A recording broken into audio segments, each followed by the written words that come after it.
আসসালামু আলাইকুম ওয়া রাহমাতুল্লাহি ওয়া বারাকাতুহু।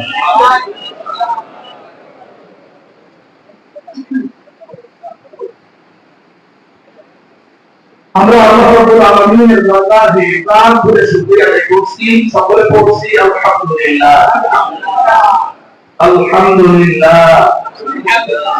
আলহামদুলিল্লাহ। আমরা বৃষ্টির ভিতরে মসজিদে পবিত্র অবস্থায় সেই রাত থেকে কিছু কথা শোনার জন্য আল্লাহ তাআলার পক্ষ থেকে মঞ্জুরি পেয়েছি। আল্লাহ মঞ্জুর করেছেন, বাছাই করেছেন, তাই আমরা এখানে বসার সুযোগ পেয়েছি। সেজন্য আমরা আল্লাহর কাছে আল্লাহর শুকরিয়া আদায় করছি আলহামদুলিল্লাহ। আমরা মূলত নিজেদের কোনো ইচ্ছা নিজেরা কিছু করতে পারি না, যতক্ষণ না আমাদের রব আল্লাহ তাআলা আমাদেরকে কোনো কাজ করার জন্য সুযোগ না দেন। তাকে আমরা এখানে বসার সুযোগ পেয়েছি, আল্লাহ সুযোগ করে দিয়েছেন। সম্মানিত হাজিরিন, রাসূলুল্লাহ সাল্লাল্লাহু আলাইহি ওয়াসাল্লামের সিরাত থেকে আমরা আলোচনা শুরু করব। রাসূলুল্লাহর জীবন হচ্ছে ৬৩ বছরের। আপনারা বলবেন ৬৩ বছরের জীবনী শুনতে কয় বছর লাগে?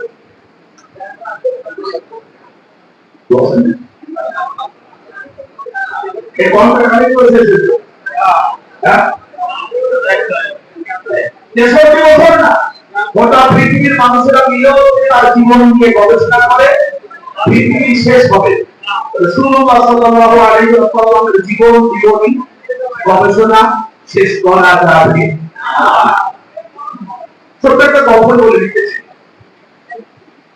ইউসুফ আলাইহিস সালাতু ওয়াস সালামের ইচ্ছা বা ঘটনাটা একজন মুসাল্লি একটা মাহফিলে শুনলেন। তো মাহফিলে আর কতটুকু হবে?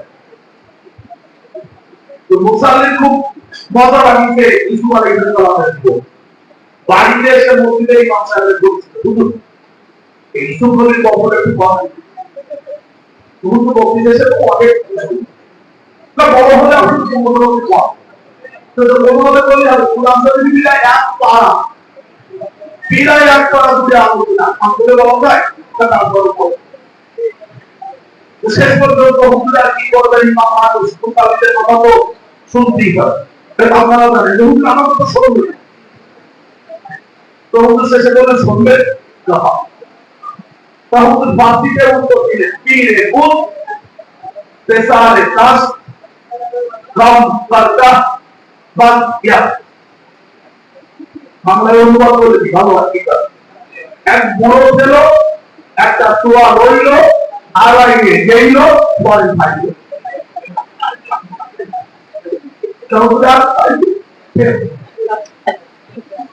আপনারা কিছু বুঝতেন না? এভাবে শেষ করা যায়, কি রে কোন পেশারে কাজ কম করতা বাদ কিয়া। একজন বৃদ্ধ লোক ছিল, একটা ছেলে হয়েছিল, হারাই গেছিল, পরে পাইছিল।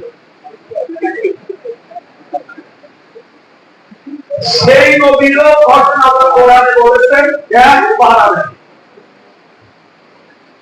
আর আমাদের রাসূলের জীবনীটা কোরআন।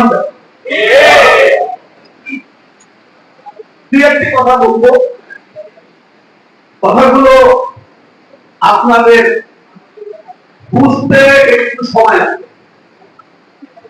তবে আমি দোয়া করি আপনারাও নিজেদের জন্য দোয়া করুন যেন আল্লাহ তাআলা আমাদেরকে সঠিক কথাগুলো বোঝার তৌফিক দান করেন। আমিন। আমি কোরআন থেকে একটি আয়াত কারিমা তেলাওয়াত করেছি। আপনাদের খুবই পরিচিত সূরা সূরাতুল ইসরা, সূরার ক্রমিক নম্বর 94, আয়াত 4। ওয়ারাফা'না লাকা যিকরা। রাসূল, আমি আপনার মর্যাদাকে অনেক অনেক উপরে উঠায়ে রেখেছি। আপনার এই মর্যাদার ধারে কাছে কেউ যেতে পারবে না। আল্লাহ তাআলা রাসূলুল্লাহকে এই মর্যাদা দেওয়ার যে ওয়াদা করেছেন সেটা কেন, এটা আমাদের একটু তথ্য করে দিতে হবে। আল্লাহ তাআলা রাসূলকে এত মর্যাদা দিলেন যে সেটা কোরআনে আছে, আমরা পড়তেছি। এমনকি সূরাতুল বানী ইসরাঈলের মধ্যে আল্লাহ তাআলা বলেছেন যে আমি তাকে মাকামে মাহমুদ প্রশংসিত স্থানে তার জন্য বরাদ্দ করেছি। কেন আল্লাহ তাআলা তার রাসূলকে বলতে দিলেন? সংক্ষিপ্ত কথা হলো, রাসূলের চরিত্র পৃথিবীর সর্বশ্রেষ্ঠ চরিত্রের উন্নত চরিত্র। সেই লোকটাকে আল্লাহ তাআলা যখন রিসালাতের দায়িত্ব দিলেন, নবী হিসেবে দায়িত্ব দিলেন, আর সেই দায়িত্বটার মধ্যে একটা দায়িত্ব ছিল সূরাত ইব্রাহিম 14 নম্বর সূরা আয়াত নম্বর 1। আলিফ লাম রা কিতাবুন আনজালনাহু ইলাইকা লিতুখরিজান নাসা মিনাল যুলুমাতি ইলান নূরি বিইذনি রাব্বিহিম ইলা সিরাতিল আজিজিল হামিদ। আলিফ লাম রা, হে রাসূল আমি আপনার কাছে একটি কিতাব নাযিল করেছি এই উদ্দেশ্যে যে মানুষের অন্ধকারে আছে তাদেরকে অন্ধকার থেকে টেনে বের করে আলোর পথে দাঁড় করিয়ে দিবেন। আর এই আলোর পথ হলো সেই মহাপরাক্রমশালী প্রশংসিত মানব জাতির রব আল্লাহ তাআলার দেখানো পথ, জান্নাতের পথ। আপনারা কোন মানুষ কি হবে?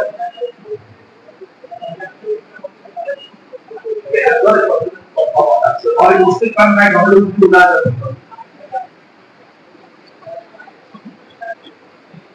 আপনারা খবর তো খাওয়া দিকে খেয়াল করেন। আল্লাহ তাআলা রাসূলকে দায়িত্ব দিলেন অন্ধকার থেকে মানুষদেরকে বের করে আলোর দিকে নেওয়ার জন্য। আপনারা আমার দিকে তাকাবেন, কারণ একজন বক্তা যখন কথা বলে, শিক্ষক যখন পড়ায়, তার হাতের ইশারা ইঙ্গিতের মধ্যেও কিছু শিক্ষা।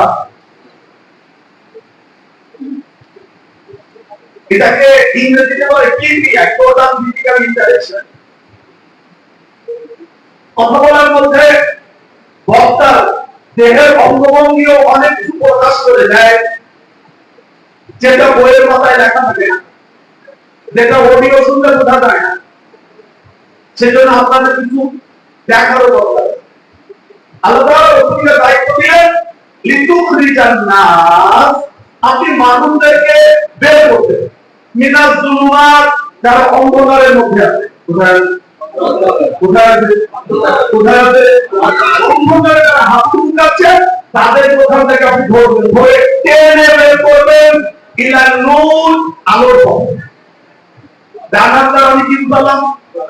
আলোর পথ। বাম হাতে কি বুঝালাম? একটু বুঝতে আপনার ছোট্ট একটি প্রশ্ন, আমরা কি আসলে অন্ধকারে আছি? আলো করবে তারপরে আবার খাইতে শোয়া লাগবে, বেলা উঠবে, সামনে তো আলো আলো তাহলে আমরা অন্ধকারে। আপনারা কি বুঝতে পেরেছেন? অন্ধকার আর আলো কোরআনে আল্লাহ যেটা বলেছে তার সহজ ব্যাখ্যা। আল্লাহ তাআলা এর আল্লাহর পছন্দনীয় নিয়ম কানুন গুলি হলো আলো, আলোকিত পথ। আল্লাহর পছন্দ নয় এমন আইন, নিয়ম, কানুন গুলো অন্ধকার, অন্ধকারের পথ। আল্লাহর পছন্দনীয় বিধিবিধান, আইন, কানুন, আলো এবং আলোকিত পথ।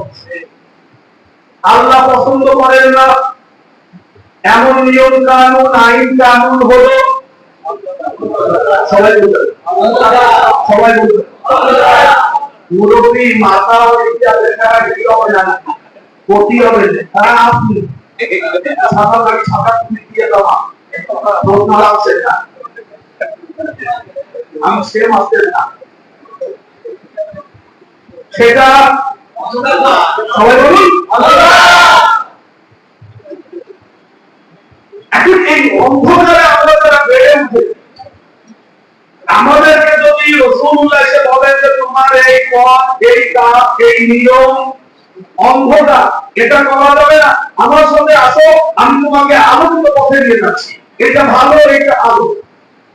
আপনারা কি গ্রহণ করবেন? 100 বার না, 100 বার করছি না, কত সুন্দর কাজে আমি ধরে ইমান এই তাহলে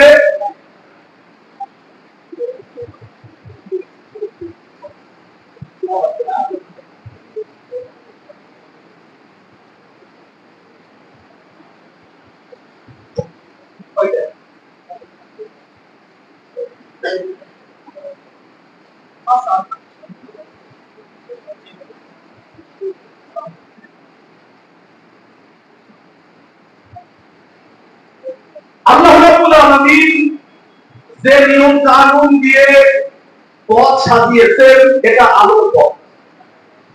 আমি আপনাদের কাছে এক বাক্যে জিজ্ঞেস করি, বাগেরহাট সদরের মানুষ আপনারা, আমার মার বাপের বাড়ি বাগেরহাট সদর, যদিও আমি রামপালি,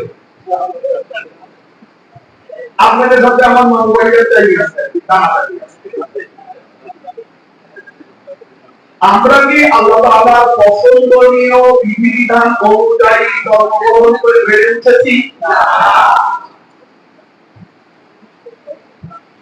আপনি যে নিয়মে বেড়ে উঠেছেন, যে আদর্শে বেড়ে উঠেছেন, যে আইনে বেড়ে উঠেছেন, সেই আইনটা আল্লাহ এবং তার রাসূলের দৃষ্টিতে অন্ধকার, আর ওই অন্ধকারের ভেতরে থেকে আপনি জাহান্নামের দিকে ছুটতেছেন। রাসূলুল্লাহ পিছন থেকে কেটে বললেন, আব্দুর রহমান ওদিক যাওয়া যাবে না, কেন?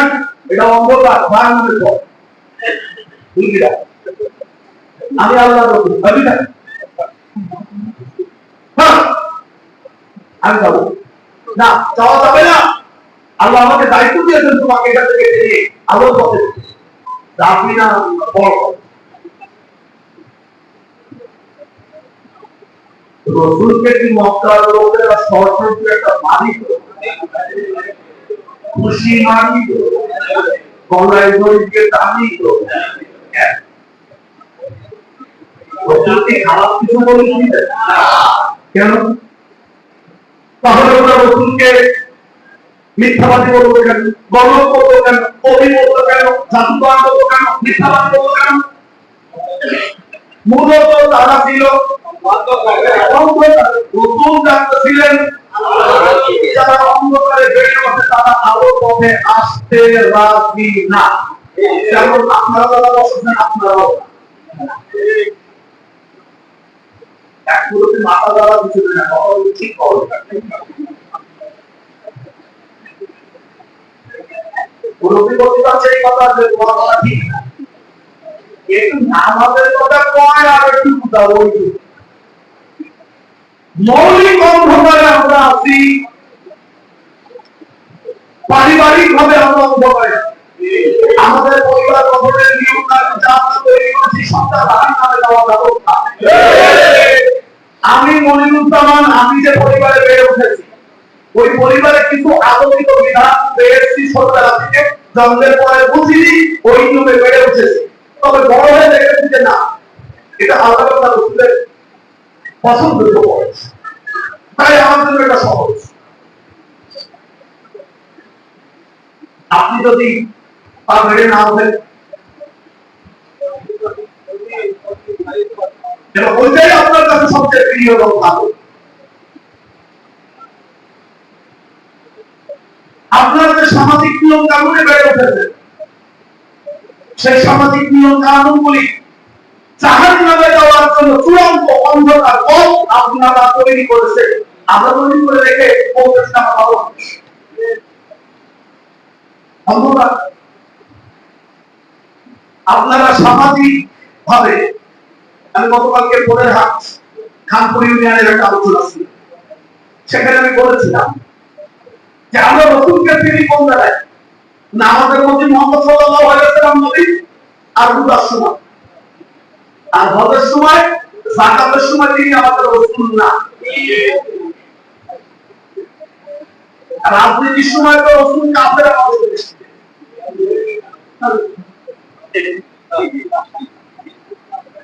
আমরা যারা রাজনীতি করি বাংলাদেশের প্রচলিত শক্তি কি আমাদের রসুল কি রাজনীতির ময়দানে মুহাম্মদ রাসূলুল্লাহ? না। অর্থনীতির ক্ষেত্রে কি মুহাম্মদুর রাসূলুল্লাহ? আমাদের অর্থনীতি হলো জাহান্নামীকে শয়তানের বানানো অর্থনীতি। রাসূলুল্লাহ বলেছেন ইয়াতি আলান নাসি জামান কুল্লু মাতিলুর রিবা ফাইন লাম ইয়াকুন ফাহুখারুহু। রাসূলুল্লাহ বলেছেন এই সময় আসবে যখন আমার উম্মতেরা সবাই সুদখোর হবে। যদি কেউ সুদখোর না হয় তাহলে তার নাকের মধ্যে সুদের ধুলাবালি ঢুকতে থাকবে। ধুলাবালি, সুদের দাঁড়ানো, কাঠের ধোঁয়া, সুদের গন্ধ তার নাক মুখে ঢুকতে থাকে। সে খাবে না কিন্তু গন্ধ ধুলাবালি তার নাকে ঢুকতে থাকে। এখন ফাঁকবার হোক, অন্য বর্ণনা আছে ফাঁকার হোক। অর্থনীতিতে আমরা কি রসুল মানি? অর্থনীতিতে আমরা আলোয় সুদি কারবার করা যাবে না। আপনি আপনার দেশে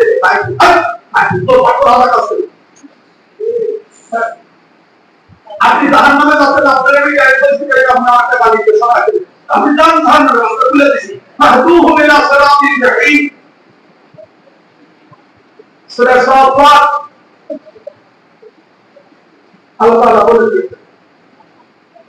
37 নম্বর সূরা সাফফাত ফাহদুহু ইলা সিরাতিল জাহিম। যাও ওদেরকে জাহান্নামের পথে কাটো চলে যাও। আল্লাহ রাসূলকে দায়িত্ব দিলেন কি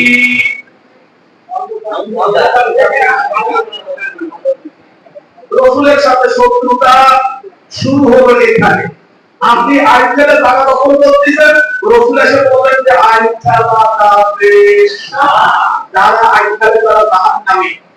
টাকা আইনখানা যাবে না, কথা জ্ঞান আগে ছিল সেইটাই করতেন। আমি সে কথাতে পাওয়ার উপর মা বলে দিলাম নবী জানতে না মানে রাসূলুল্লাহ কোন জায়গায় আপনার রাসূল, কোথায় আপনার রাসূল, এটা তো আমরা এখনো বুঝি না। সেজন্য আপনারা বলছে আমাদেরকে কাফের করছে। যারা স্বীকৃত কাফের তারা আমাদের বলেছে আর রাসূলুল্লাহ বলেছিল মক্কার লোকেরা রাসূলুল্লাহ বলেছিল তুমি তো ধর্মত্যাগী লোক, এটা কথা সবাই না দিন আদারি তুমি তো তোমার পূর্বপুরুষদের দিনকে অস্বীকার করে তুমি কাফের হয়ে গেছো। রাসূলুল্লাহ কি করিত? আমরাও তো বাংলাদেশে সংবিধানের দৃষ্টিতে আমরাও, কারণ বাংলাদেশের সংবিধান দিয়ে দেশ চলে, ঠিক আছে না? বাংলাদেশের সংবিধান আল্লাহ এবং আল্লাহ রাসূলের পছন্দনীয় বিধান, তাহলে সংবিধান আল্লাহ বাংলাদেশের সংবিধান কেন? ওটা ইসলামকে সামনে রেখে তৈরি করা হয় নাই। আপনারা বাংলাদেশের সংবিধান যেটা আছে ওটা কি পড়ে রেখেছেন? হাতে নিয়ে রেখেছেন? হাতে নিয়ে প্রথম ২-৩ একটু পড়ে থাকবে। ওর এক জায়গায় লেখা আছে যারা বাহাত্তরের সংবিধান প্রণয়নের সদস্য ছিলেন তাদের নাম আছে। কি ও কোন কোন বিষয়কে সামনে রেখে সংবিধান তৈরি করা হয়েছে? সেখানে ৪টা জিনিস সামনে রেখে সংবিধান তৈরি করা হয়েছে: সমাজতন্ত্র, গণতন্ত্র, পুঁজিবাদ, ধর্মনিরপেক্ষতাবাদ। এই ৪টি বিষয়কে সামনে রেখে সংবিধান প্রণয়ন করা হয়েছে। বাংলাদেশ যখন স্বাধীন হয়েছে তখন ৮৫% মানুষ মুসলমান ছিল এদেশে। মুসলমানদের ইসলামকে সামনে না রেখে সংবিধান তৈরি করা হয়েছে নাস্তিকদের, মুশরিকদের আদর্শ দিয়ে আমাদেরকে শাসন করে যারা এদেশের মুসলমানেরা মুসলমান হিসেবে মরতে না পারে। তাহলে আমাদের সংবিধান আল্লাহ কি বললেন?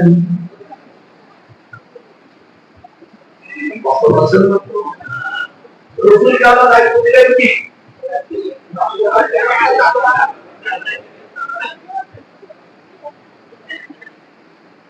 আমাদের কিছু অন্ধকারের কথা বলি। এক, ব্যক্তি জীবনে আমরা যে অন্ধকার আছি তার প্রথমটা হলো আল্লাহ আমার সম্পর্কে আমাদের ভালো কোনো ধারণা নেই।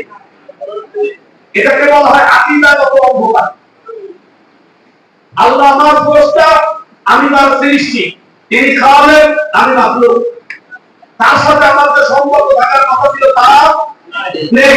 সুতরাং আল্লাহ সম্পর্কে আমাদের ধারণা সঠিক না থাকার কারণে আমরা একটা আকীদাগত অন্ধকারে হাবুডুবু খাচ্ছি। বাংলাদেশ জামাত ইসলামী গঠনতন্ত্রের ধারা 2,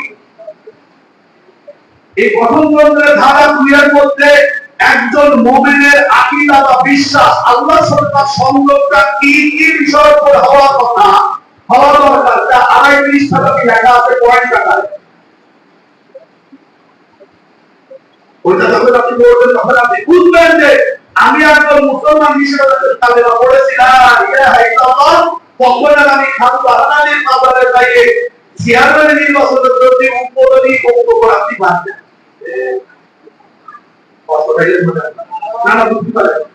আমাদের এলাকার এক লোক সে চেয়ারম্যান দিলাম,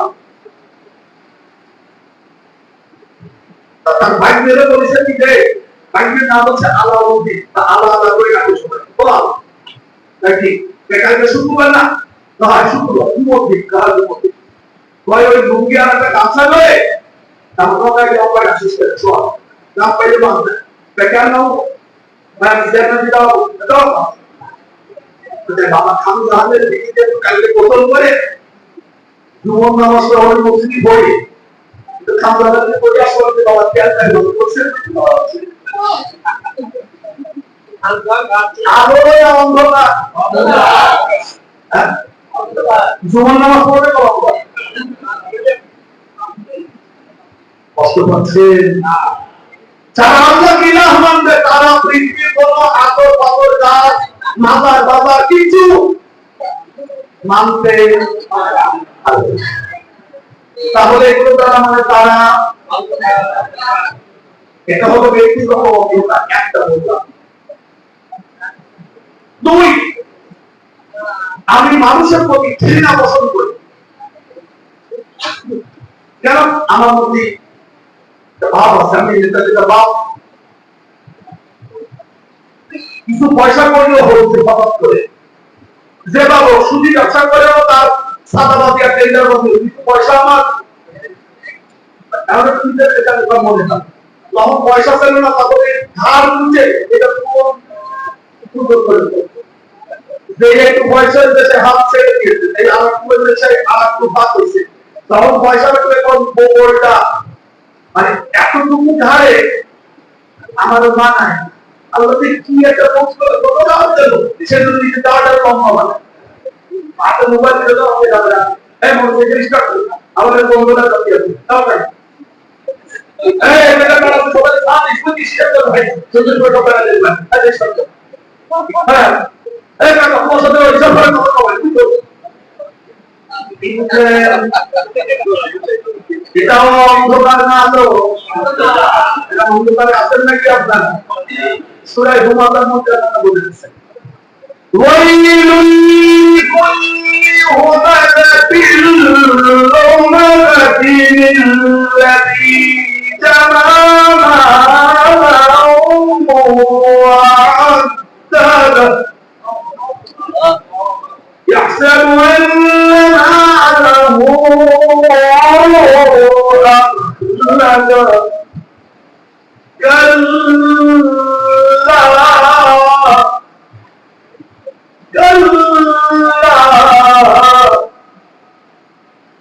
كلا لينبذن في الحطمة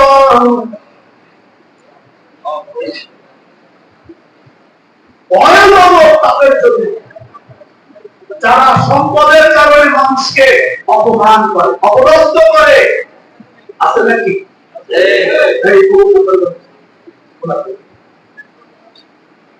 কথা বলতেছেন এটাও চারিত্রিক অন্ধকার। একজন প্রাইমারি স্কুলের হেডমাস্টার ছাত্রের ছেলে এই 15 বছরের মধ্যে বাংলাদেশের কোন এক জায়গায় তিনি একটা ইসলামী দলের আদর্শকে পছন্দ করেন, তিনি বাজারে গিয়েছেন, সেই জন্য তার ছাত্রের ছেলে হেক্সারে জামাতের ছিলেন বাড়ি পাঠায় দিয়েছে। এটি হুমায়ুন মহাজনী পড়েছে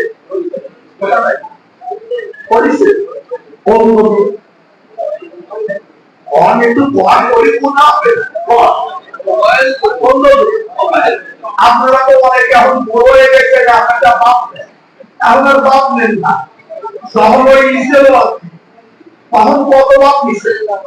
কালকে সোনালী বাজারে একটা দোকানে বসে চা খাচ্ছিল, তো আমার এক পুরনো বন্ধু বাল্য বন্ধু, তার সাথে দেখা, আমার বলছে চা খাওয়া, চা খাওয়া যায় কম, চা খেতে বসবে, যুবক বলছে আমার একটা রোগ আসছে, তাহলে তো সেখানে যেতে হবে, তার এই জায়গায় আসবি পাও তার বলি আসছে, আসার পর আমার পরিচয় করে দিচ্ছে যে এনার বাড়ি থাকতো। তা আমি তখন ভাই বলতেন তুমি কি নাম, নামটা বলবো, আমি যেটা বলবো পদ হচ্ছে তো বলবো, তার বলতেছে বলতে ছিল মুস্তাক, মুস্তাক ছিল ও এসে 83-84 সালে ভাই মুস্তাকের তত্ত্ব, তাকে বলতে কি আপনার নাম আছে? আমি বলবো বলেছি গেল মনির চুনাতে নাম আছে, বর্তমান বন্ধু ছেলে মেলাক্ষণ পরে তার হচ্ছে আমি, তাহলে যে আমি বাপটা আপনি সেই 83-84 সালের মতো দাঁড়িয়ে কিন্তু বাইরে ঘুরে গেছে বল না ঠিক বল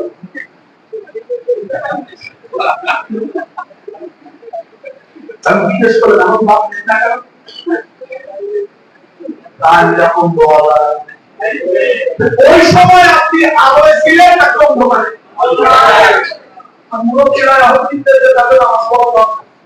কিন্তু তখন 23-24 বছরের যুবক ছিলেন, তখন কেউ নামাজ পড়তে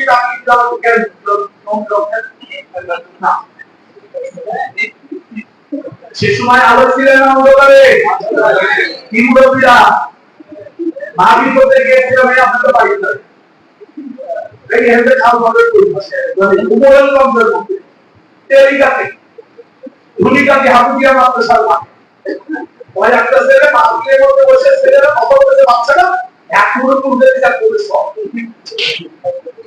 আমি আসলে বসা আমি বলতেছি মুরব্বী তারা একাকে আপনি কি 40 বছরের আগে কখনো নামাজ পড়ছেন একক তো বললে মুরব্বী ভোগ করে হাবাতে থাক না, আপনার 40 বছর বয়স হওয়ার আগে কি একক নামাজ পড়লে মসজিদে গিয়ে পড়েছেন? আপনারা তোমাকে চিনেন সত্যি তো বলেন যে 40 বছর আগে নামাজ পড়ছে, তখন আপনি বলতেন কিভাবে সেটাই বলা চিন্তা করতেছেন। তাহলে বুঝলাম কি করে আমরা সহজ, কারণ যারা ছোটবেলায় মসজিদে এসে নামাজ পড়ে নাই তারা যদি ছোটবেলা বাচ্চা মসজিদে যারা ইজ্জত খারাপ হয় না তাই মসজিদে আসলে পুরা সুন্দর করে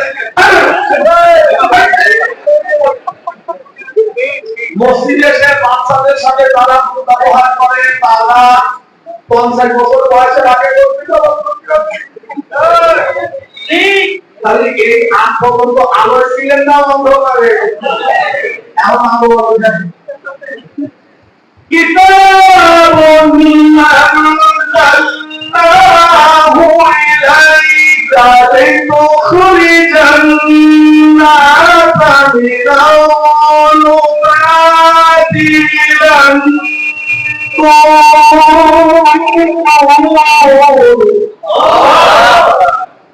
রাসূল আমি কিতাব দিয়েছি আপনাকে, আপনি কিতাব পড়ে পড়ে দেখবেন তারা অন্ধকারে হাবুডুবু খাচ্ছে, জাহান্নামের দিকে দৌড়াচ্ছে, তাদেরকে ধরবেন, টেনে বের করে আনবেন, আলোয় দাঁড় করিয়ে জান্নাতের পথ দেখাবেন। এই দায়িত্ব আপনার জন্য আমি আল্লাহ ফরজ করেছি। কি করেছি? রাসূল যেভাবে কাম করেছিলেন সেই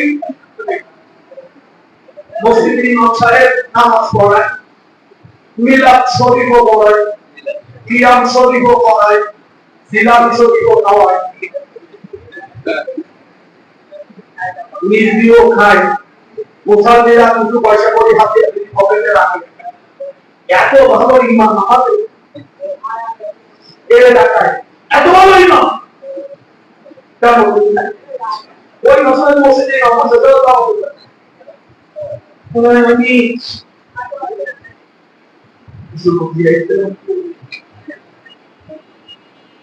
রাগ করবেন না। আমরা যদি রাজনৈতিক অন্ধকারে থাকি, সামাজিক অন্ধকারে থাকি, তাহলে আমরা কি জান্নাতে যেতে পারবো? কিন্তু আসি তো একদম কলা পর্যন্ত সামাজিক অন্ধকারে আমরা ডুবে আছি। এমনকি আমি যদি বলি আপনারা আমারও মানবেন, আপনারা বলতেছেন যে ঠিক ঠিক না, আপনারাও আমার মানবেন, তবে এটাকে মানবেন না, আমাদের বিয়ে বাড়িতে আপনাদের বিয়ে বাড়ির সব নিয়ম কানুন আপনারা তৈরি করেছেন, যেটা পালন করা ধরো অথচ আল্লাহ এবং তার রাসূলের দৃষ্টিতে সেটা হারাম।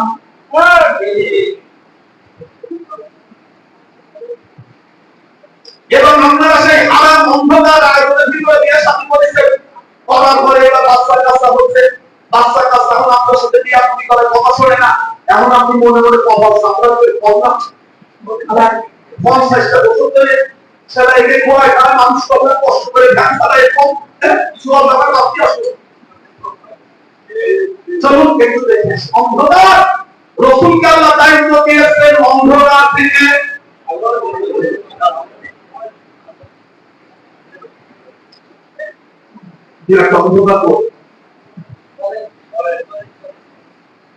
বিয়ে বাড়ির পর যে হবে মেয়ে দেখতে যাবে, এই পর ছেলে সে কি একা দেখতে পারবে? আর একা দেখতে পারবে ইসলাম শরীয়তে, মানে আপনাকে সামাজিক নিয়ম কি এইটা ইসলামের দৃষ্টিতে হালাল না হারাম? আপনাদের দৃষ্টিতে বড় না বড়?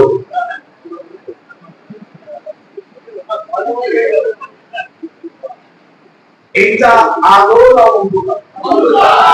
আমার এক বান্ধব প্রাইমারি স্কুলে জাকারিয়া, ওই যে 4 বছর রোগ পাথর হয়েছিল সেই 99 সালে, এরপরে তো 2001 এর বছর হলো 4 বছর ক্ষমতায় গেল। অধ্যাপক গোলাম সাহেব খুলনায় আসছিলেন, ওই দিন অ্যাক্সিডেন্ট করে জাকারিয়া মারা যায়। তো জাকারিয়া একটা মেয়ে দেখতে গেল তার বন্ধুদের সাথে করে, জাকারিয়ার মেয়ে পছন্দ হয়েছে, বন্ধুরও মেয়ে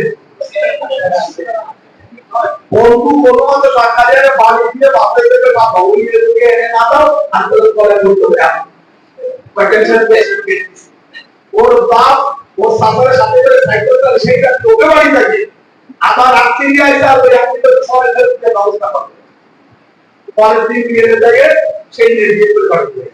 জাকারিয়া তো অনেক খারাপ আলো না অন্ধকার? বিয়ে বাড়িতে গেট ধরা ফরজ না মুস্তাহাব?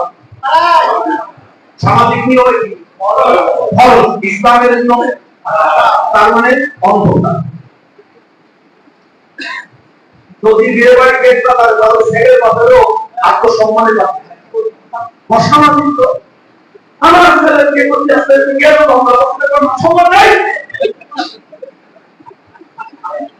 এবার কাছে বলবো এটা তো কোনো সামাজিক বলতেছি আমি আমরা কোথায় আছি? সামাজিক আলোয় না যদি আমাদের বিয়ে বাড়িতে একটা বলতেন আমাদের বর্ষণের করেও এত নিকৃষ্ট বহির্ভূত নিরপরাধ বিয়ে শাদী করতো না। গেট ধরতে আসবে তারা আলো না অন্ধকার? সারা ফুলের পাপড়ি দিয়ে বদল করবে পথদেরকে কারা মেয়েরা, আলো না অন্ধকার? গর্ভবতী গিয়ে বিয়ের অনুষ্ঠানে সব কবুল নবী বলা ধরে খাবে, খাওয়ার পরে গর্ভবতী হাত ধুইতে পারবে না, এটা আলো না অন্ধকার? কে হাত ধরবে? আলো না অন্ধকার?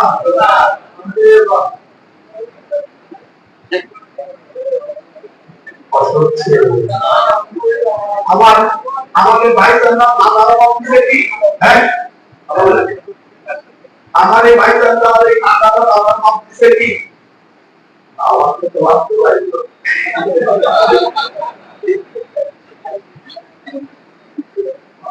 আলো না অন্ধকার?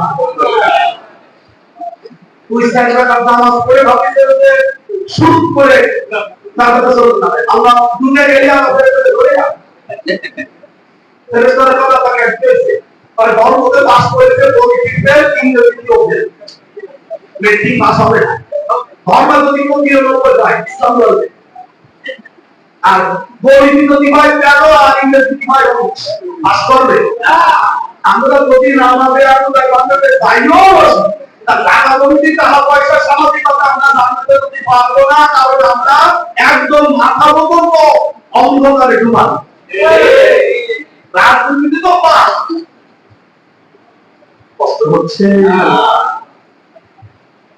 রাসূলুল্লাহ সাল্লাল্লাহু আলাইহি ওয়াসাল্লাম যখন এই অন্ধকারের বিরুদ্ধে দাঁড়ালেন আলো নিয়ে তখন সমাজের অন্ধকারের যারা হত্যাধারী আবু জাহালেরা তাদের নাম বলেছি তারা রাসূলুল্লাহর বিরুদ্ধে শুরু করলো কিভাবে যেভাবে হোক মুহাম্মদকে চেপে ধরে আমাদের মনের কাছে তাকে মাথা নত করতে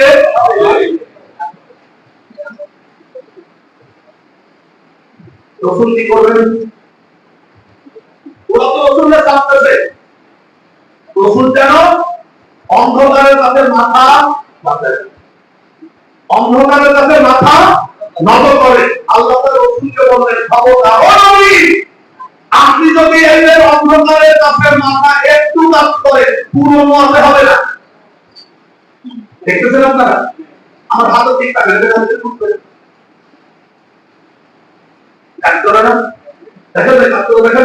আল্লাহ বলেন তুমি এতটুকু ওদের দিকে কাজ করো তাহলে তোমার দুনিয়াতে দ্বিগুণ শান্তি হবে আখিরাতেও আমি আল্লাহ তোমাকে দ্বিগুণ শান্তি দেব নবুয়তের কাঁটা থেকে তোমার নাম কেড়ে নেব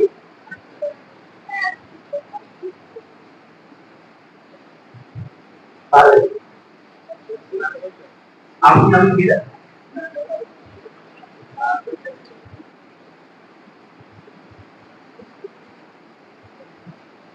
সূরা বনী ইসরাঈল 17 নম্বর সূরা আয়াত 73 74 75 76 লেখেন বাড়িতে খুলে দেখবেন দেখা وَإِنْ كَانُوا لَيَفْتِنُونَكَ عَنِ الَّذِي أَوْحَيْنَا إِلَيْكَ لِتَفْتَرِيَ عَلَيْنَا إذا لاتخذوك خليلا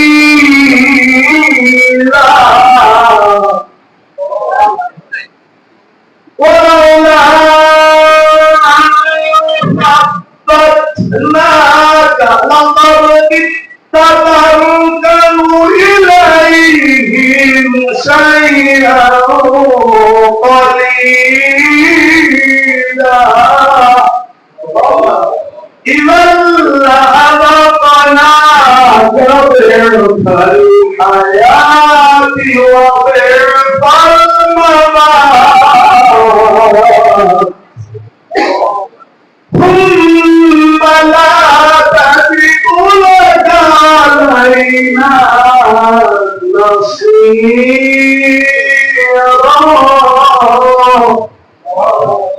رسول যেদিন থেকে আমি আপনার কাছে ওহী নাযিল করা শুরু করেছি সেদিন থেকে ওরা আপনার উপরে জাল সৃষ্টি করেছে যেন আপনি আমার ওহীর মত পরিবর্তন করে ওদের অন্ধকারের মত আপনি মেনে নেন যদি আপনি মেনে নেন তাহলে ওরা আপনাকে অন্তরঙ্গ বন্ধু হিসেবে বরাবরই করবে বুকে জড়িয়ে ধরবে তুমি আমাদের বন্ধু আমি যদি আপনাকে সোজা দাঁড় করিয়ে না রাখতাম তাহলে আপনি কিছুটা হলো ওদের দিকে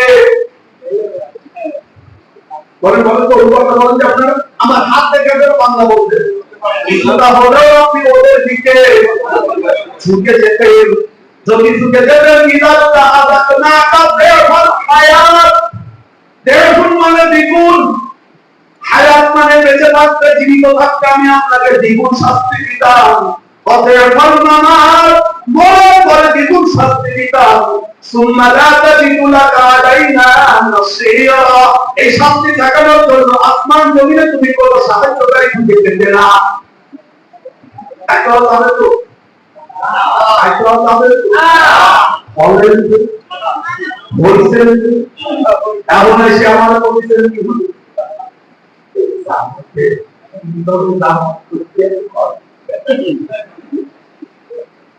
সবাই যেভাবে বলে সেই হয় না হঠাৎ করে কি হচ্ছে সে তো জঙ্গিবাদী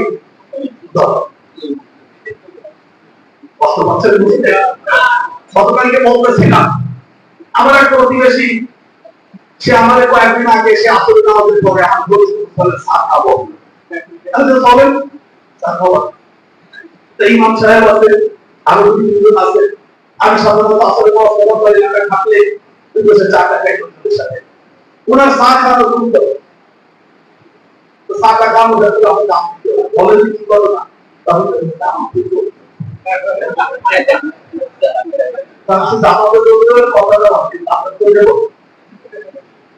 কেন আপনি সিগারেট খান সিগারেট খাওয়ার মধ্যে আমাদের সমাজ করতে পারে না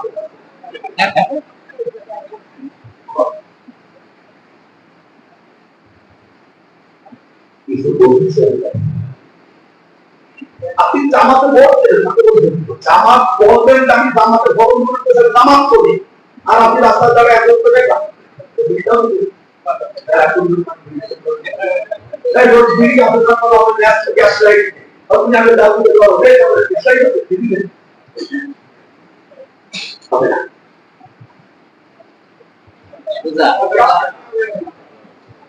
আপনারা খেয়াল করছেন এখান থেকে এই পর্যন্ত কিন্তু লাকাদ কিত্তা তারকানু আফআলে মুকারাবা আনতা আবি কাউনে ছাত্র আবি গ্রামারের ছাত্র লাকাদ কিত্তা আফআলে মুকারাবা কিছুটা হলো তুমি ওদের সাথের কাছে মাঝে তুমি ভাবতেছিলে একটু ওকে কথা কই আপনারা ভালো করে বলছেন হ্যাঁ আপনি কোন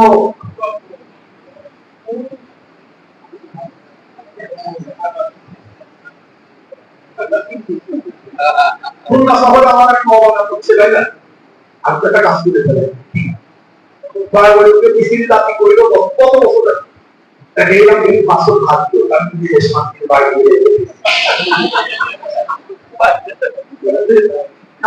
ভালো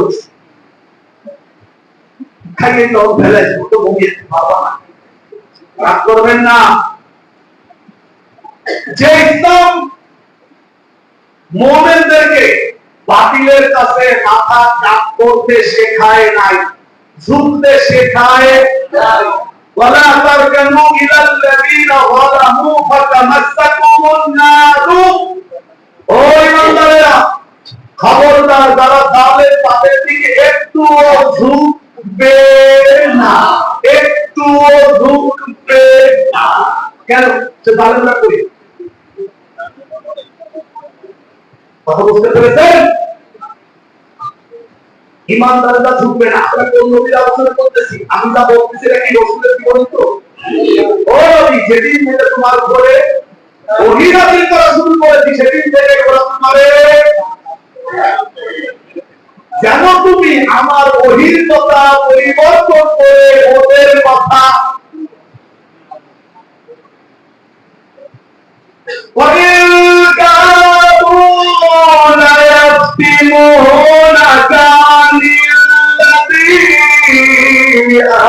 أوحينا إليك لتفتري علينا غيره إذا لاتخذوك خليلا তাহলে ওরা তোমাকে as a bosom friend অন্তরঙ্গ বন্ধু হিসেবে তারা তোমার সাথে কোলাকুলি করবে আমরা যদি সত্যি বাতিলের সাথে বাতিলের কথায় তাহলে তাও দিই তাহলে আমাদের সে ভালো ইমাম নাই আর যদি একটু না কমের খাওয়া খারাপ না ভালো এখন যে টাকায় যাবো এখন ঘুরি যে তারপরে মোবাইল সাইদি সাহেবের যারা সিদ্দিকের মাদ্রাসায় কবর দিতে দেবে না মিছিল করেছিল, তাতে তোমরা চিনি, তারা তো দূর থেকে আসে। আর আমরা প্রতিষ্ঠানে অল্প কয়েকদিন শিক্ষকতা করি, 3 বছর পার হয়ে 4th বছর শুরু হয়েছে, মানে 31 বছর চলে, সবাই আছে।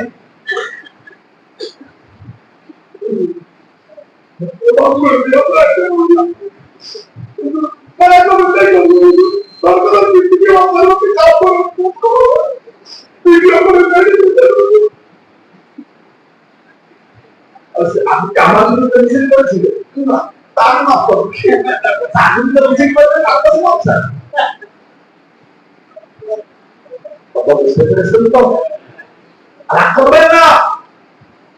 আপনার সেই ক্ষমতা কোথায়? আপনি ভেবেছিলেন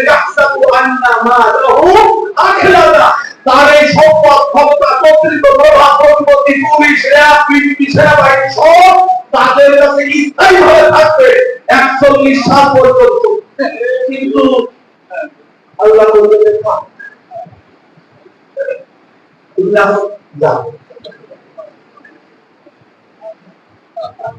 আমরা কি অন্ধকার থেকে বের হয়ে আলো পথে আসতে চাই? অনেক কথা আমাদের সাথে বলা যাবে, 1-2 ঘন্টায় আলোচনা হবে, সংক্ষিপ্ত কথা বলবো। আমরা আছি অন্ধকারে, আমাদের এখান থেকে বের হতে হবে রাজনীতির অন্ধকার থেকে রাজনীতির আলোয় আসতে হবে। আর রাজনীতির আলো হলো আল-কোরআন।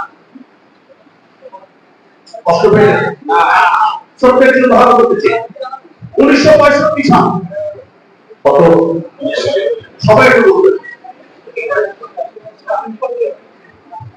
জাতিসংঘ তার সদস্য দেশের কাছে চিঠি লিখল, প্রত্যেক দেশের সংবিধান দিয়ে আসবা জমা দিবা, আমরা করে করে দেখবো যে কোনো ভুল বেরোচ্ছে। সৌদি আরবের তখনকার বাদশাহ ফয়সাল, সৌদি আরবের বাদশাহ, তিনি একজন কোরআন শরীফ লিখতে পাবো, যখন সংবিধান চাইতে বের করেছে, তাদের নির্দেশে পড়ে যায় কেমন ইংরেজি না, কোরআন শরীফ তখন আসলে তো তোমাদের ধর্মীয় গ্রন্থ, এটা নিয়ে আসতো কেন? তো এটা তিনি আমি পেশ করেন, এটা দিয়ে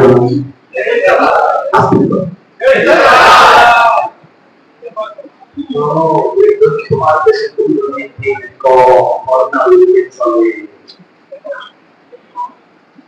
সে কোরআন শরীফে বাংলাদেশ কখনো যাবে না, আলাই না কেন? আমরা অন্ধকারে থাকতে পারছি। এজন্য রসুলের আদর্শ, রসুলকে ওই যুগের মানুষেরা মিথ্যাবাদী বলেছিল, গ্রহণ করেছিল, জাদুকার করেছিল, কোরআন এখনো আছে। এই কোরআনকে ওই যুগের আবু জেহেলরা এখন যারা আছে তারা বলতেছে এটা জঙ্গিবাদী। কেন? যারা এটাকে জঙ্গিবাদী বলে বলেছে তারা আলোকে আছে না? কষ্ট পাচ্ছেন না তো? রাসূলুল্লাহ সাল্লাল্লাহু আলাইহি ওয়াসাল্লাম 1 নম্বরে আসলেন অন্ধকার থেকে মানুষদেরকে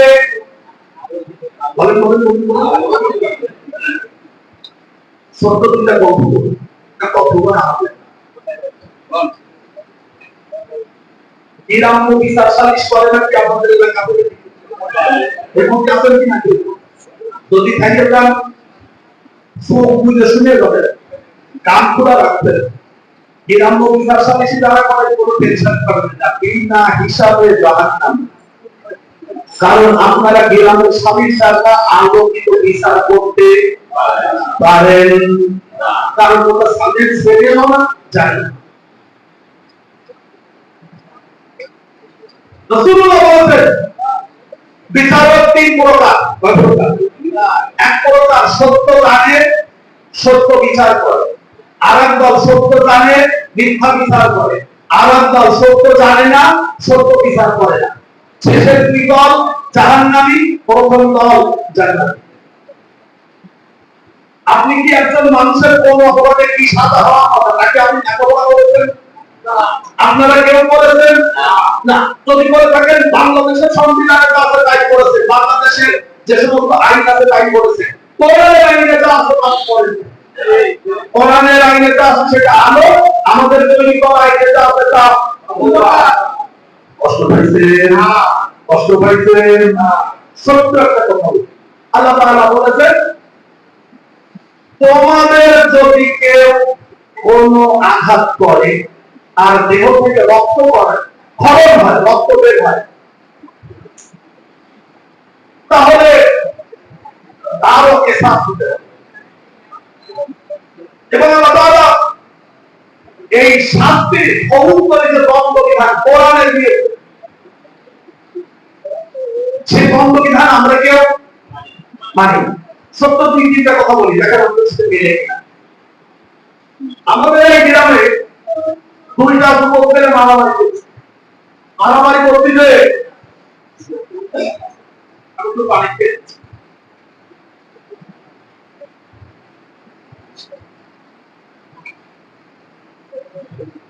দুইটা ছেলে মারামারি করেছে, যে কত মুখ বাইরে গেছে, একজন আর একজনের খেলা দিতে পড়ে গেছে। পড়বি না পর পড়ছে রাস্তা করে মুখে পড়ে সব ফেটে গেছে, নিচেরটা রক্ত বেরিয়ে গেছে। আপনারা এখানে যারা আছেন আপনাদের সবাইকে একটু বলুন যে বিচার করে দাও, বিচার আমল ফেলে ফেলায় দিয়ে ফোন ফাটায় রক্ত বের হচ্ছে। তোমরা কিছু বলে তো না কেন, আমাকে সব আমি কিছু বলি না। আপনারা বিচার করবেন, কি বিচার করবেন বলেন পুরো কিনা?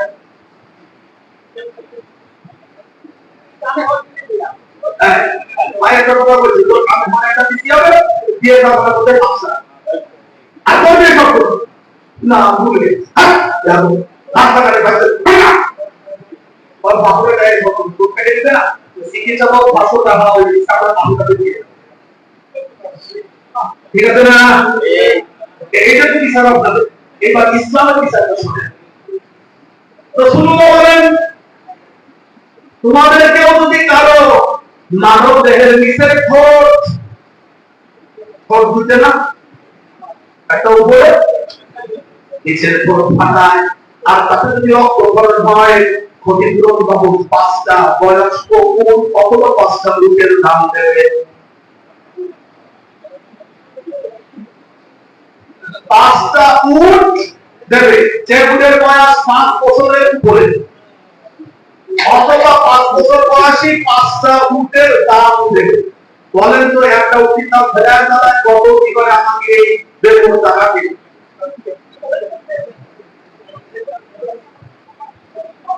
যদি 1 লাখ টাকা দিও খুব ভালো, বাস তাই পাই যাবে, পাই যাবে এক বছর মাথায় বড় দিন না। এই বিচার কি আমাদের কাছে আছে? এটা ইসলামের বিচার। ফৌজদারি দণ্ডবিধি যদি উপরে ঠোঁট ফাটায় একটা উট, যদি একটা চোখ নষ্ট করে দেয় 50টা উট অথবা উটের দাম। কোন মহিলার স্তন যদি নষ্ট করে দেয়, কেটে ফেলে অথবা ফেলে দেয়, নষ্ট করে দেয় 50টা উট অথবা 50টা উটের দাম। কেউ যদি কারো একটা দাঁত নষ্ট করে দেয়, ঘুষি দিয়ে দাঁত ফেলে দেয় একটা, তাহলে একটা দাঁতের বিনিময়ে 5টা করে উট অথবা উটের দাম দেবে। যদি কেউ কারো একটা আঙ্গুল নষ্ট করে দেয়, তাহলে 10টা উট অথবা উটের দাম দেবে। কেউ যদি কারো একটা আঙ্গুলের মাথা নষ্ট করে দেয়, তাহলে 50টা উট অথবা উটের দাম দেবে।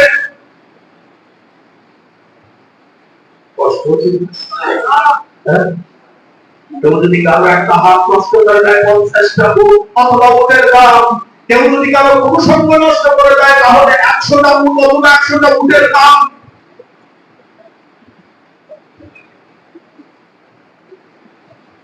কি গ্রামের বিচারক দাদারা শালিক দাদা কোন আপনাদের মধ্যে কেন গ্রাম বিচার শালিক দাদা তারা বিচার করে অন্ধকারের আলোর আলো দামে আছে। গ্রামের ভাইটি ভাইকে একটু ঘর বাড়ি দিয়ে বাঁধিছে, আমাকে গ্রাম একটা শালি সংগ্রহ করে খাইছি না, বাপের বান্দাগর গ্রামে বড় ফলের টাকা দিয়ে বান্দা, বাপের কিছু গাছপালা আছে, দরজা বান্দা বানায়। ছোট বোন দাবিলে ঘর আমার বউবাই হচ্ছে তা হারবো আপনার না, আপনি যদি পুলিশ বলে আপনার কাছে লাগে আমি তো আপনার আলাদা বড় কত লাগাবো। ছোট ভাই যাই গিয়ে আপনার দ্বারা মাত্র ব্যবসায় কথা শুনতো ওরা ব্যাপারে তোমরা একটা স্বাধীন বলেছি শোন, আমি আপনার লিখতে হবে না, আমার সাথে আরো দুজন জাতি আছে, এই মাধ্যমে দাওয়াত দিবি। দাওয়াত দেওয়ার সময় বলেছিস প্রত্যেকটা 1,000 টাকা করে দিয়েছিস, আর কেমন করে আনিছিস, তাই জন্য আমার মনে আপনি চলে যাচ্ছে 2,000 দিয়ে দাও, আর 3,000 দিবি, আমি 5,000 কোন কোন জায়গায় যাই এত টাকা আমার দাদা দেখতেছিস তুই 10,000 টাকা খরচ হবে, তুই বলবে এটা ঠিক 5 লাখ টাকা, এত টাকা দেখতেছিস, হ্যাঁ পিতা চল টাকা বলিস টাকা টাকা করিস লাভ আর 3,000 টাকা দিয়ে দাও, তাই বলে আমাদের 700 বছর মাসে করতে দিস, ভাইয়া সবসময় কথা বলবো ঠিক এরকম বিচার সামনে কি জানতে হয় না, হ্যাঁ এই বিচার করতে বাংলা বুঝাতে পারে না কেন, আলোর বিচার না অন্ধকারের বিচার, কষ্ট হতো। আল্লাহ তাআলার প্রিয় রাসূলকে পৃথিবীতে কেন পাঠালেন?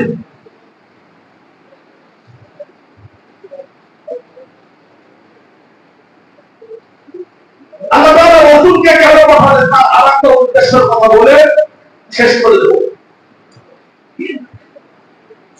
এই সূরার মধ্যে আল্লাহ তাআলা উল্লেখ করেছেন, আমি রাসূলকে পাঠিয়েছি আমার পছন্দনীয় আলোকিত বিধান সবার উপরে প্রতিষ্ঠা করার জন্য। কি করার জন্য? উপরে প্রতিষ্ঠা করার জন্য। আল্লাহর বিধান অর্থাৎ ইসলাম এবং কোরআনের বিধান সবার উপরে থাকবে, সেই জন্য আমি রাসূল পাঠিয়েছি। আপনাদের বলবো, বাংলাদেশে কি আল্লাহ এবং রাসূলের বিধান উপরে না নিচে? আমার তো মনে হয় কোনো জায়গায় নিচে না। তাহলে নতুন পৃথিবীতে যে উদ্দেশ্যে আসছিলেন আল্লাহ পাঠিয়েছেন, সেই উদ্দেশ্য কি বাংলাদেশে ঠিক আছে? আমরা তো খালি মিলাদ পড়িয়া মিলাদ মিলাইয়া সালাম আলাইকুম বলে চলে যাই। তো রাসূল জন্য আসলেন, সেই কাজটাকে আল্লাহ তাআলা কোরআনে বলে দিলেন, এই কাজ আমি রাসূলের জন্য ফরজ করেছি, আর তার উম্মতের জন্য রাসূলকে সহযোগিতা করো আমি ফরজ করেছি। যারা এই দিনকে আল্লাহর বিধানকে উপরে উঠায় ধরতে সহযোগিতা করবে না তারা মুশরিক।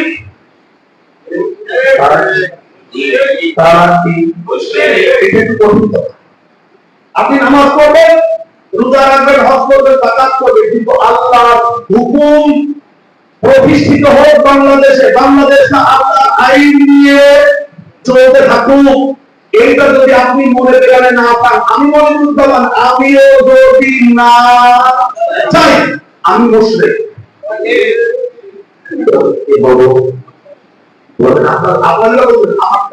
আমি যদি আল্লাহ দিনকে বিজয় করতে না চাই তাহলে আমি হব আমি নিজে বলেছি না। সূরাতুত তাওবা 9 নম্বর সূরা আয়াত 33, সূরা সাফ 61 নম্বর আয়াত, 61 নম্বর সূরা 9 নম্বর আয়াত দেখে নেবেন। ওয়ালাউ কারিহাল মুশরিকুন, যদিও মুশরিকরা আল্লাহ দ্বীনকে বিজয় করতে অপছন্দ করে, তাহলে যারা আল্লাহ দ্বীনকে বিজয় করতে চায় না, আল্লাহ বলতেছেন তারা আমাকে পছন্দ করে না, কারণ তারা মুশরিক। মানুষের মত প্রচার প্রতিষ্ঠা করতে চায়, ওরা আমার বিধানকে প্রচার প্রতিষ্ঠা করতে চায়, এ কারণে ওরা সূরাতুল শূরা কোরআনের 42 নম্বর সূরা 4 নম্বর আয়াত, আপনাদের পরিচিত আয়াত। আমি একটা সহজ কথা এখানে বলে দিচ্ছি। আল্লাহ তাআলা বললেন,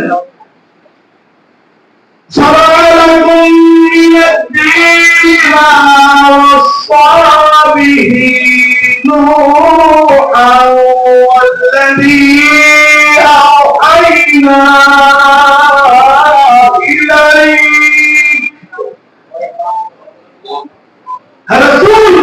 আপনি মানব জাতির কাছে সংবাদটা পৌঁছে দিন। আমি আল্লাহ তাআলা মানব জাতির জন্য আইন তৈরি করেছি, তোমাদের জন্য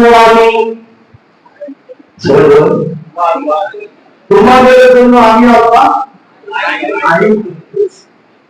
আমাদের জন্য কে আইন তৈরি করেছে? মা ওয়াসা বিহি নূহা, যে আইনকে প্রতিষ্ঠা করার জন্য আমি নবী নূহকে আদেশ দিয়েছিলাম। ওই আদেশ আমি আপনাকে দিয়েছি, ওই আদেশ আমি ইব্রাহিম, মুসা, ঈসাকে দিয়েছিলাম। সেই আদেশটা কি?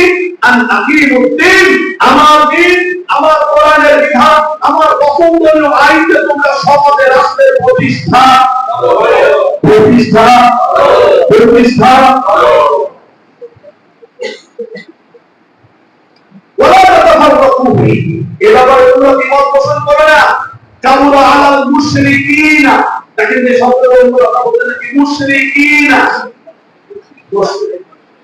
কামুরা আলাল মুশরিকিন, মুশরিকদের কাছে আমার দ্বীন কায়েম করার বিষয়টা খুবই কষ্টকর এবং কঠিন। দেখেন না যে আল্লাহর বিধানের কথা বলা হয়, সেই মুশরিকরা কি চায়? রাস্তাঘাটে মহিলারা বোরকা পরবে, বিধানটা কার?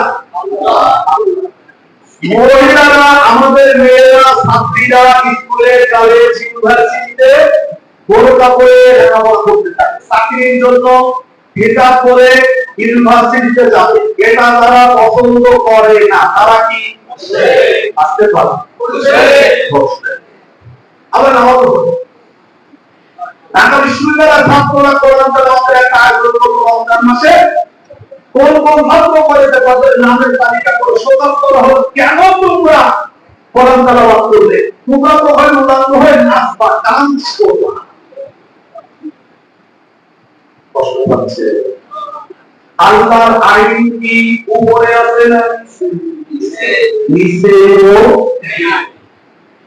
আপনারা এটা প্রতিষ্ঠা করতে যদি না চান, আমি সহ আমরা ইমানদার না মুশরিক? মুশরিকদের মধ্যে রাখি আছেন তো? সাবসেট না হলে ঠিক, কিন্তু সাবসেট না মুশরিকদের মধ্যে, কিন্তু মুশরিক কবরে সাবসেট নেই। কি হবে উপায়? প্রিয় ভাইরা, সেজন্য আপনাদের কাছে অভিযোগ, সত্যের আবেদন, আল্লাহর এই বিধান প্রতিষ্ঠা করার জন্য বাংলাদেশে জামাতে ইসলামী কাজ করে যাচ্ছে, অন্য ইসলামী দলও কাজ করতেছে, কিন্তু জামাতে ইসলামী বুঝেছে যে আল্লাহর জমিনে আল্লাহর দ্বীন যদি প্রতিষ্ঠা করা না যায়, তাহলে আমরা পৃথিবীতে ইমানদার দাবি করার পরেও বেঈমান হয়ে মুশরিকদের নামে যেতে পারি। তাই তারা চাচ্ছে ইসলামের বিধান প্রতিষ্ঠা করার মাধ্যমে ইমানদারেরা ঈমানি জীবন জিন্দেগি পালন করবে, ইমানদার মধ্যে আল্লাহর সাথে সাক্ষাৎ করবে। আপনারা কি এই কাজের সাথে একমত? একমত?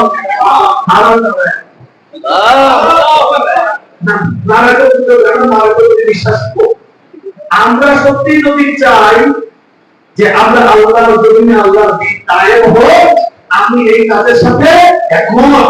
যদি হই তাহলে আমাদের ঐক্যবদ্ধ হয়ে আল্লাহর বিধান কায়েমের জন্য ময়দানে আমৃত্যু থাকতে হবে। আল্লাহ আমাদেরকে কবুল করুন। আমিন। সম্মানিত হাজিরিন, যেহেতু রাত দেখতে অনেক, আমি অবশ্য কথা বলেছিলাম সকালের দিকে আমার আলোচনা হয় না। আমি তো নতুন জেনেছিলাম যে আপনাদের এখানে ঈশার নামাজ 8:30 ও 8টা হতে পারে, তো আমি 8:30 ধরে আর কি হাজির হয়েছি। যেহেতু প্রত্যেকদিন বলেছিলাম শরীর এক ধরনের ক্লান্তি থাকে, শিক্ষকতা করে দিতে পারে ঘুমানোর অবসাদ হয় না। মাগরিবের পরে খুলনা থেকে রওনা করেছি, বৃষ্টি পড়ে, প্রচুর বৃষ্টি হয়েছে খুলনাতে আসর থেকে মাগরিব পর্যন্ত। তারপরও আমি রওনা হওয়ার আগে বল দিয়েছিলাম যে অবস্থায় আপনি চলে আসেন। এখানে আসার পর আমাদের দেশের বৃষ্টি হচ্ছে, আর আমিও এসে দেখলাম আপনার উপস্থিত হয়েছেন। আল্লাহ তাআলা আমাদের জন্য বৃষ্টি পছন্দ করেছেন। রাসূলুল্লাহ বলেছেন, একটা ছোট হাদিস বলেছেন, ইন্না মাসালাম মা বা'সানি আল্লাহু মিনাল হিকমাতি ওয়াল ইলমি কামাসালি বাইতিন আসাবাত আরদান। রাসূলুল্লাহ বলেন, আল্লাহ তাআলা আমাদেরকে জ্ঞান এবং হিকমত দান করেছেন, তার উদাহরণ বৃষ্টির মতো, যে বৃষ্টি আসমান থেকে মাটিতে পড়ে। বলেন না সুবহানাল্লাহ। ওই বৃষ্টির মতো যে বৃষ্টি মাটিতে পড়ে। রাসূলুল্লাহ বলেন বৃষ্টির পানি মাটিতে পড়ার পরে কিছু মাটি উর্বর হয়, সতেজ হয়, তার মধ্যে বীজ ফেললে চারা গজায়। কিছু জমিন আছে এত শক্ত যে মাটিতে পানি শুষে নিতে পারে না, আজাদিন। এই মাটি এত শক্ত যে ওর নরম হয় না, আর ওর ভিতরে বীজ ঢুকা দিলে বীজ অঙ্কুরিত হয় না। আর কিছু মাটি আছে যে মাটিতে প্রচুর পরিমাণে বৃষ্টি পানি টেনে নিয়ে যায়, পানি ধরে রাখতে পারে না। আল্লাহ আমাদের যে কোরআনের এলেম দিয়েছে, এইটা মানুষের কাছে বলতে মানুষও কিভাবে ভাগ করে যায়। কিছু আছে যাদের উপরে কোরআন পড়লে, কোরআন যখন তাদের দেহের উপরে পড়ে, কলমের উপরে পড়ে, তখন সতেজ হয়ে যায়। সেখানে ঈমানের সার লাগালে ঈমানের সারা কাজ প্রতিফলিত হয়। আর কিছু কলম আছে তার উপরে কোরআনের পড়লে ঢোকে না, এত শক্ত খুঁজেও ঈমানের বিসি পুতা যায় না। অনেক কিছু আর কিছু আছে কোরআন শুনতে ভালো লাগে, ভালো করতে ভালো লাগে না। ওই মাটির মতো সেই মাটি পানি পানি মিশে নিয়ে যায়, বীজ লাগালি শীত হয়ে পড়ে। রসুল কি এর বলছেন, হুজুর আপনার মধ্যে এত ভালো। হাবিবুর রহমান মুফতি সাহেবের একটা ক্যাসেট শুনেছিলাম, পরে বসে একসাথে হাবিব জিজ্ঞেস করে, উনি বলতেছেন যে আমি ঢাকায় যেখানে মাহফিল করি, এক লোক সে গাড়ি নিয়ে আসে, এরপরে কার্টুন কার্টুন ফল আঙুর আপেল কমলে আমার ডাক্তার জন্য নিয়ে এসে যেখানে এই ঢাকা শহরে মাহফিল করে লোকটা আছে, ফল ফল নিয়ে আসে। তখন হলো টেলিফোনের লোক, আমার টেলিফোনে এক বছর এক মহিলা টেলিফোন করেছে। আমি ধরে জিজ্ঞেস করলাম সালাম করুন আপনিকে, তখন আপনি আমার চিনবেন না হুজুর, ওই যে লোকটা আপনার কাছে যে ফল ফল নিয়ে কার্টুন কার্টুন আছে তো বলেন ভাবি কি বলেন, বল হুজুর যে লোকটাকে দেখে লোকটা এত খারাপ, তার মানে খারাপ নয়, আপনাদের খুব ভালো, পাঞ্জাবি টুপি দাড়ি ধারি ভালো রুমাল, এরপরে কত সুন্দর আমার সাথে খবর রাখো, মদ খায়, পতিতালয়েও যায়, আমি বিশ্বালয়েও যায়, আর বাড়ি বাড়ি থাকলে এত নামাজ পড়ে। ব্যবসা বাণিজ্য সুদের সাথে জড়িত হবে। এই লোক এইবার গেলি আপনি বুঝছেন তো, সেটা বললে উনি বলেন আমি তো হতবাক হয়ে গেছি, তাহলে আপনি কি কিলো আমি খাইলাম, আমার কিন্তু সব শেষ। কথা বুঝতে পারছেন? পরের মাহফিলে ওই লোক আবার আসার পরে হুজুর বলতেছেন তো দেই নিয়ে এসে সালাম কালাম করতে, সেই আমি তো বলতে করে রয়েছি, এই আপনি কি করলেন, আমি চলে গেলাম, তো হুজুর রাগ করতেছেন কেন? রাগ করবো না, আপনি নাকি পতিতালয় যান, আপনি নাকি সুদি ব্যবসা করেন, আপনি আপনার স্ত্রীর সাথে দুর্ব্যবহার করেন, আপনি নামাজ পড়েন না, আবার এখানে এসে আপনার গল্প শোনেন, আবার ভালো ভালো ফল ভালো হাতিয়ে দেন, এটা তো ঠিক না।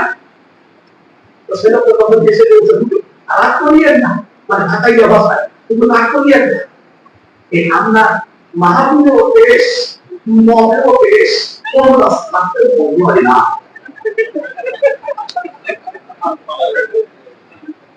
কিছু বুঝছেন নাকি? মানে মদ খাইতেও মজা, আপনার ওয়াজ শুনতেও মজা, পতিতালয় যাইতেও মজা, আপনার ওয়াজ শুনতেও মজা। কোনটা ছাড়তে মন লয় না, মানে কোনটা ছাড়তে মনে চায় না। আছে নাকি এরকম?